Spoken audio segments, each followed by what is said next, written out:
गांधारी को क्यों नरक जाना पड़ा था, वही आज का टॉपिक है।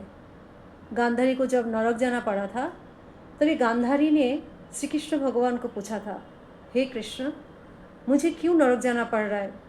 तभी श्री कृष्ण भगवान ने बोला, माते, आपको अभी जाना पड़ रहा है, इसके लिए नहीं कि आपने इस जन्म में पाप किया है।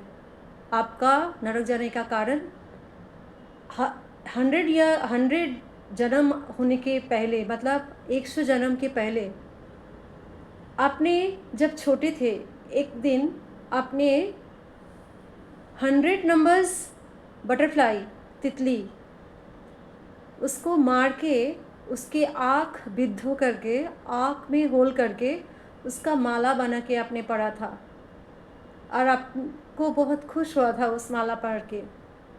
तब तो आप छोटे थे, अनजाने में आपने किया था ये, मगर उसका पनिशमेंट इस जन्म में आपको मिला। इसके लिए आपका 100 बच्चा चला गया और आपके हस्बैंड भी अंधा आया। तभी धृतराष्ट्र ने पूछा, हे कृष्ण, मैं तो जन्म से अंधा हूँ, तो मुझे क्यों, मैं क्यों, मुझे कितना तकलीफ क्यों, मुझे क्यों नरक जाना पड़ रहा है। तभी कृष्ण भगवान ने बोला, 100 जन्म पहले आपने भी एक दिन ऐसा ही, जब ये शिकार करते हुए निकले थे, जब ये अंधेरा हो चुका था, तभी आपने एक ट्रीज के ऊपर, एक वृक्ष के ऊपर आपने आश्रय लिया था।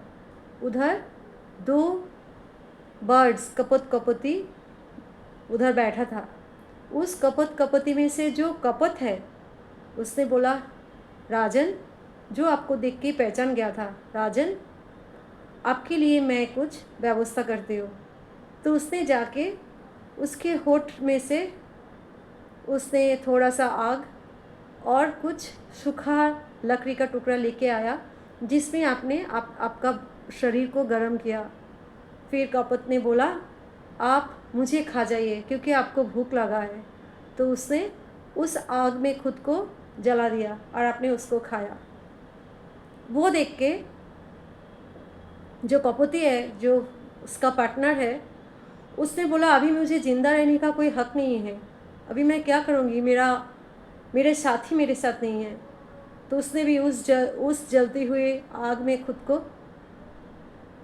विसर्जन दे दिया। राजा उसको भी खा लिया। वो खाने के बाद राजा का भूख और भी बढ़ गया। उसने उस छोटे छोटे नन्हे नन्हे बच्चे, 100 बच्चे को भी आग बिद्धो करके, उसको भी आग में दफना के, आग में झुलसा के उसको भी खा गया।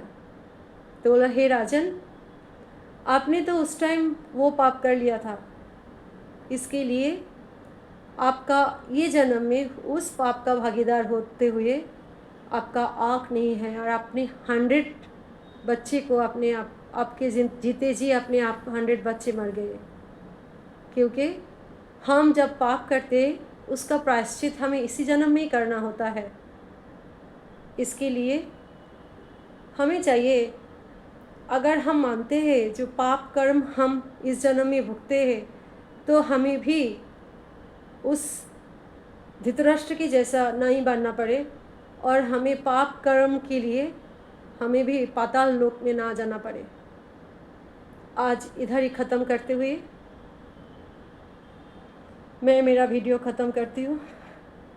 जय सीताराम, जय श्री रामचंद्र की जय।